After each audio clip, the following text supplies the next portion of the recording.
G'day everyone and welcome to episode 6 of the Pressure Point podcast. I'm joined by the big man himself, Quinn. How are you, mate? Marcus, fantastic to be here. Good, how are you? I'm going well. What an interesting 24 to 48 hours it has been in the footy world. You've given us a lot to talk about. Bloody hell, mate. It's been ridiculous, especially this whole Connor McKenna thing. One day is positive, one day is negative. What's going on there? Oh, I've got no idea. They're making us look silly though. We're sort of making fun of the guy for getting COVID and now he doesn't have it anymore. So It's absolutely bizarre. I don't know. I know they were saying they think he might have been potentially on the tail end of having COVID. So when they tested him 2 days later, he'd gotten rid of it because he was at the very end stages. But if that's the case, I'm actually wondering, well, then who else is he giving? That's what I mean. If he's at the tail end of it now, then surely he's been infecting all his teammates for the last 14 days or whatever, however long it lasts for. Oh, well, exactly. Or apparently tackling your teammates isn't enough because he was only in contact with one player, allegedly, which doesn't make sense to me. So we're not allowed to give our mums a hug, but he can tackle players and everything else, and that's fine. They don't deem it as close contact. Jeez. Yeah. That's bizarre. It is bizarre. I feel like there's two rules for society and footballers, but anyway. Well, I want to know what that... I can't remember the name of the other player, but I want to know what they were doing that they were... James Stewart? James Stewart, yeah. I want to know what James Stewart was doing that they deemed it as close contact. Wrestling, apparently. Wrestling? Like a wrestling session, yeah. Like Turkish oil wrestling? Oh, I don't know what kind of wrestling it was, but there was some form of wrestling. Who knows? They could have gotten too close. Sounds like it. But... So he's the only one that's gone into quarantine with him. So it's bizarre. And then you saw Adam Sard tackle him, wasn't it? Oh, that was on the news, I think. Yeah. So you'd think that would be deemed it, considering everything that we've been told over the last few months. So. Well, you'd think so, but I don't know. Mixed messages. So Essendon went from almost not playing at all this week to having pretty much a full strength team. Yeah. So, which is good for the game. At least the games keep moving. But with their game last week against Melbourne, I think the AFL should have played it midweek. Well, once they got the news that Essendon only had, like you said, 2 players unavailable, definitely. Yeah. Definitely. Gillen came out last week and said that this is the reason why we had shortened quarters nights, so we could double up games during the week and stuff like that. Why not just play it? That's exactly right. But yeah, now I think they're talking about just putting it into that next block of fixtures. But I don't know. I think from a fan's point of view, it would have been nice to have like a game on a Wednesday night or Tuesday night. Would have been fantastic. There's no crowd, so they don't have to worry about people not getting there. So gives you something to watch on TV. So exactly. So that would have made sense. But yeah, then I don't know. You just feel a bit for Melbourne, just because they've done nothing wrong here and they've just been they've missed out. They've been missed out on a game. They have to play a scratch match between each other. So, but we'll see how we go. Essendon Carlton goes ahead this week, so so it's a positive for the game. Part of the pun. All right. Moving on from that. So the big news coming out of WA is at the hubs as well. So we've got two big Victorian teams going over there in Collingwood and Geelong. That's going to be interesting. It's going to be interesting to see what Eddie Maguire thinks of that as well. Oh yeah, I'm waiting to hear what he's got to say about it.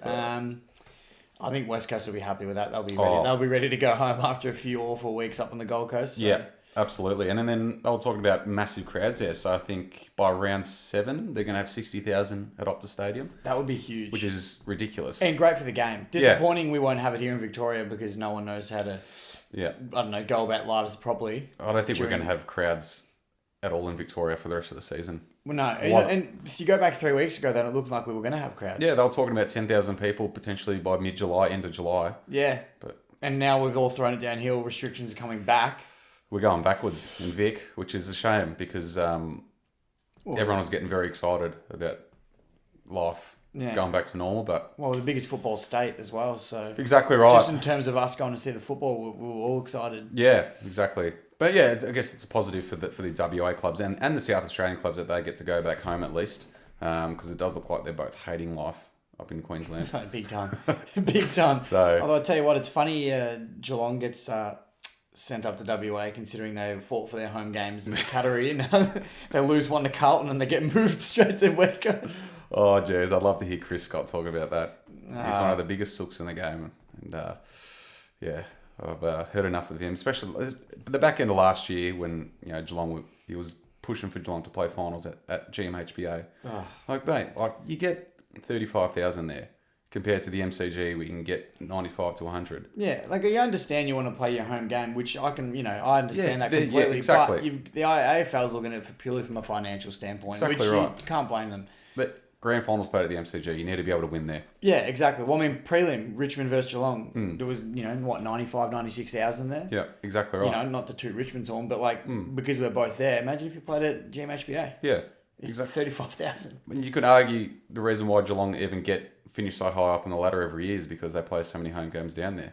Yeah, probably. Well, they don't, other than last week, they don't lose there, so. Yeah, anyway, we'll move on from that. Let's get into the games for this round.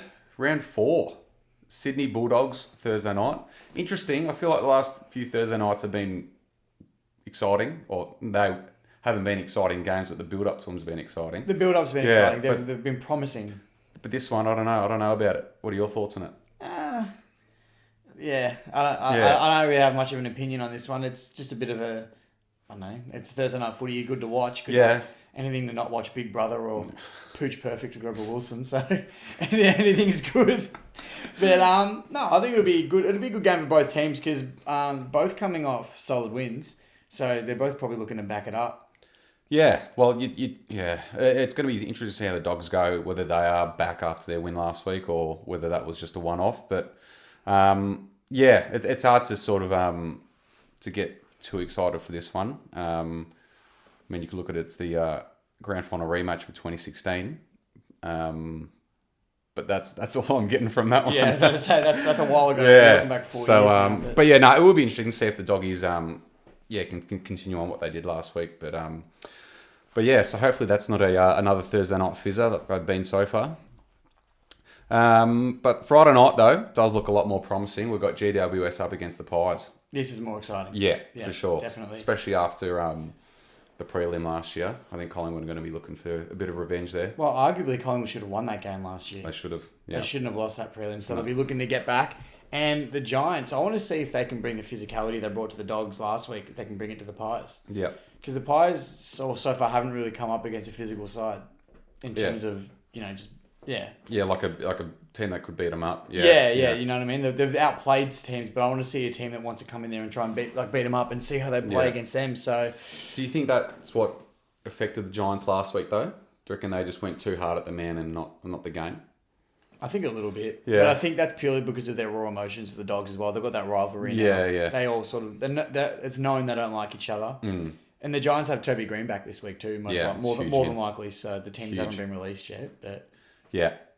I know. Who are you going to tip for that one? I think Collingwood. They're just looking really good at the moment. Yeah. I can't see them losing. I think if the Pies do win this one, they'll be, I think, everyone's tip for the flag. Yeah. But if they win this, they'll be the most consistent team so far. And I think, they'll be the standout team in the comp. But a challenger for them in the next game will be Port Adelaide up against West Coast. I think Port are probably the next best at the moment.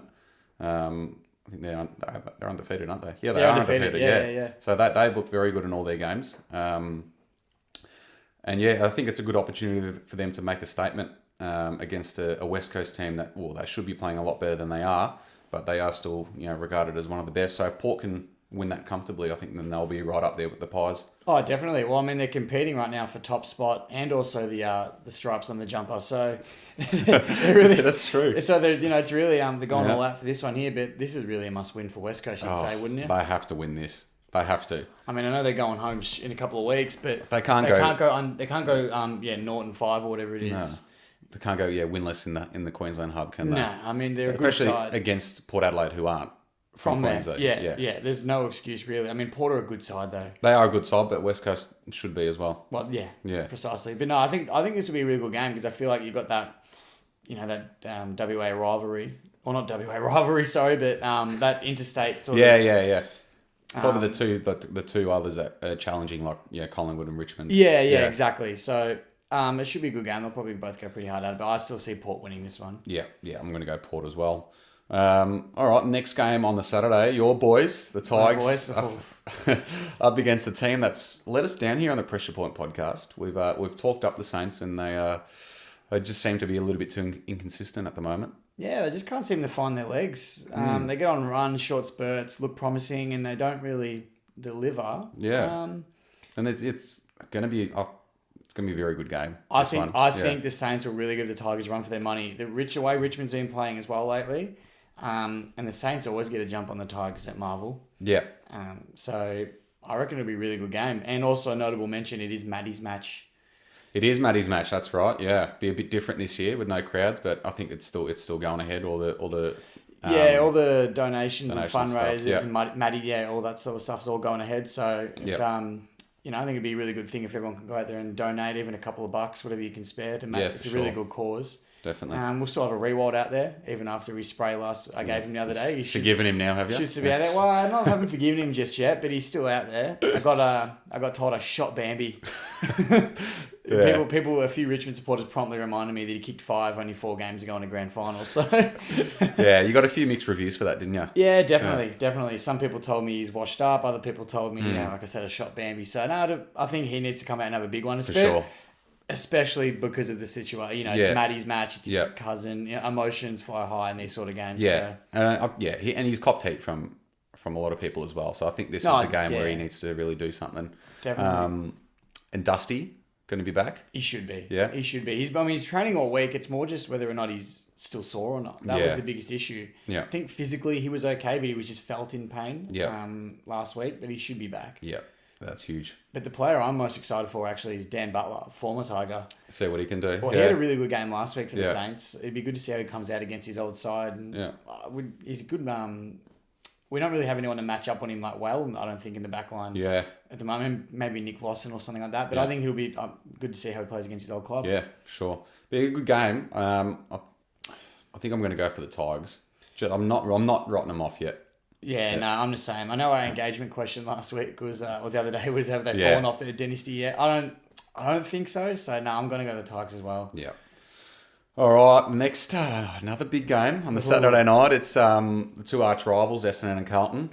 I think the main headline for this game is going to be how Essendon are going to perform after having such a strange week or strange fortnight. Yeah, definitely. What was the game that nearly wasn't? So exactly right. Yeah. So it's going to be interesting to see how the Bombers go, whether they're going to be, a bit, not all there from everything that's been happening, all the distractions during the week. So, and then obviously the Blues are coming off a really good win over the Cats. So it's going to be, it's always a good game between these two. They hate each other. They absolutely hate each other. The fans hate each other probably more than the two clubs. So it's always a good occasion. Gathered that from previous podcasts. Yeah, I'll try and not say too much about the Bombers on this one. But yeah, personally, this is my favourite game of the year, Essendon and Carlton. It's a big game. It's a really big game. And it'll be good to see the Blues flying high off emotions as well. Absolutely. That was a big confidence booster beating Geelong in Geelong. Yep. So, yeah. So to back that up, we need to beat Essendon, considering what's happened with them over the last couple of weeks. So I think to back that win up, we need to beat Essendon for sure. But anything can happen in these games. Such a rich history between the clubs, and see what happens on Saturday night. It's huge. It's huge. I'm tipping the Blues. I think they're going to bounce, or not bounce back, but I think they're going to go for 2 in a row. Yeah, I'll back us in this week. Yeah, and I bloody hope on the next podcast I'm not losing my shit again. So get a bit of egg in your face. All right, we'll move on to another exciting team in the competition. It is Gold Coast up against Freo. Suns going for 3 in a row. Incredible. I reckon they will. It's arguably the most exciting team, definitely at the moment, just with all the hype around them. Yeah, there was a lot of talk about putting them on a Friday night too. Well, that's the thing with the new fixtures coming in. It's still a chance. Absolutely. The way they've been playing is just exciting football. They haven't just been beating average teams. It's the way they've been playing. Yeah, has been really good. It's really exciting. Yeah, it's been really, really good to watch. So, that'd be good to see this game. And Matty Rao. Yeah, another 3 votes, you reckon? Oh, it'd be good to see, wouldn't it? I mean, he's coming up against Fife, who's always there to take away your votes. But... Yeah, it's going to be interesting to see how he goes. I noticed his odds for the Brownlow have shortened dramatically. Well, we said it the other day. Yeah, they've shortened dramatically. I think he's, what was he, like $45 this time last week? I think he's down to 17. Yeah, so he's right down. Yeah. He's right down. So it's good to see. It's good to see a first-year player dominate like he is. But on the other end of that, Freo do need a win. They're winless so far. Yeah, they do need a win. They need They can't go back to WA without a win. So exactly right. They do need it, especially a team like the Gold Coast. Like you said, they're known for playing well early and then sort of dropping off. I think Freo need to try and take advantage of that and get the jump on them early. Yep, they need to for sure. I'm not going to tip them though. I'm going to go for the Suns. No, I'm on the bandwagon at the moment as well. I'm going I think everyone is. It's good. It's good to see. And I think everyone wants Gold Coast to do well eventually. Yeah, I think it's at that point now. It's been so long. They're due for a bit of success. Absolutely. So, no, definitely. That'll be good to see. All right. So we'll move on to the Sunday games. So another game in the hub. We've got Brisbane and Adelaide.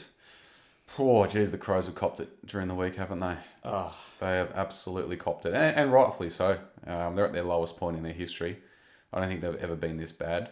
There's not a lot to say about them. They've just got to grind their way through it, and just, a lot of teams have been in their position, and they just got to find a way to dig deep. Get out of it. Yeah, dig deep and get through. Well, I'll be bringing a pillow and a blanket for this game because I'll be straight to sleep. This is just a percentage booster for the Lions, I reckon. I think so. Yeah. Speaking of the Crows, I reckon Mark Rasciuto's got to keep his mouth closed. Oh, did you see the players that he slated? Last week? Yeah. It was like McGovern, Lever, Betts, all them. Greenwood. Yeah, and they all came out and dominated. Yeah, well, Gold Coast beat them last week and the stats came out that Greenwood had 7 clearances to Adelaide's 6 or something like that. That's right. And then Greenwood tweeted back to him, like going back and forth. It was great to see. Yeah.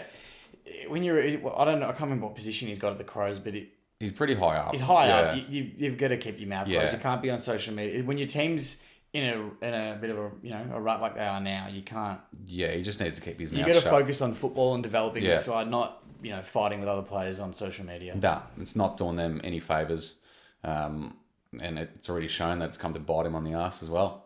Everything that he's saying. So, I think the Crows just need to just dig through it, and they just at least need to just get out of the Queensland hub ASAP. Yeah. Get back home and sort themselves out from there. Definitely. I think they should start bringing back the wall stance before the game. I reckon that helped. That did wonders for him in the final. So, bring it back. All right, so we're obviously both tipping the Lions there. Yeah. So the other game on the Sunday, it's Melbourne and Geelong at the G. Cats, they'll be breathing fire after last week. They will be fuming. Yeah, so I think they're going to come out firing this game. And then Melbourne's another one, like Essendon. Like, you don't know how they're going to go after having their game postponed last week. It's a hard one to pick. Who are you thinking for this one? I reckon the Cats will win this one. Yeah. I feel like, I don't know. I mean, unless Melbourne pulls out a performance like 2018, I don't see them beating Geelong. I reckon they'll be itching to come out after their postponed game. For sure. But I think Geelong's too strong. And after a loss like last week, which is that narrow at home, they're not going to drive back to Melbourne and lose that game to Melbourne, I don't think. Nah, I wouldn't have thought so. But I don't know. Again, like Melbourne, you just don't know. You never know. Yeah. You never know. But you watch Gary Ablett, I feel like he's going to have a big game. Yeah. After missing that goal late in the game, he'll be beating himself up after that. Yeah. So. All right. And the last game of the round, we've got Hawthorn up against North. The Tassie clash. Some might call it. So this is another interesting game. It'd be good to see whether the Hawks can back up their strong performance against the Tigers last week. And then North again, another team that's letting us down on the Pressure Point podcast. Oh, we hyped them up a couple of weeks ago. Jeez. Yeah. And then they came out and lost last week. So they'll be looking to bounce back. So this is a very interesting game. Another one that's hard to tip. And this is at Marvel as well. So I don't know who you're thinking. I think it'll be North. I think North will win. I think they're going to bounce back. Yep. And I'm still sort of riding their bandwagon a little bit. Yeah. I know they've let us down, but I still think they might... Plus, I might be a bit salty with the Hawks after last week, the way they dominated us. So, I think North will hopefully bounce back with a strong performance. And I think I think they're fighting to see which team's going to stay in Melbourne and which team's going to go play in Tassie. So, North are always considered the nothing club, I guess, compared to Hawthorn. So, they're going to try and state their case to stay in Victoria. To all the North fans out there, it's all right. We still love you. I'm gonna go the Hawks. I thought their game last week was very impressive, and I think they'll back that up. All right, that's all the games done for the round. So that leads us into our engagement question for the week. Should the grand final be played at Optus Stadium if the MCG can't have a crowd? So check out our Instagram for that one. It is a very interesting question. It's been hotly debated this week. What are your thoughts on it? I never thought I'd say this, but I think it should be. Yep, me too. I think it should be. If you can't have a crowd here, what's the point? Yeah.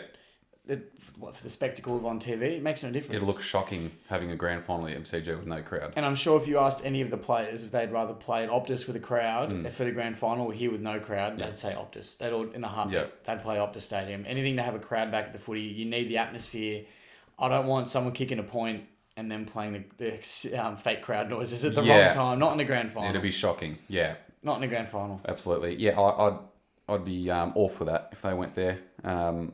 In saying that, it would be unbelievable if it was a West Coast Freo grand final, but that's not going to happen. You wouldn't have thought. Well, not the way they're both playing at the moment. Yeah, exactly. So, I'm for that. And I think the AFL should just.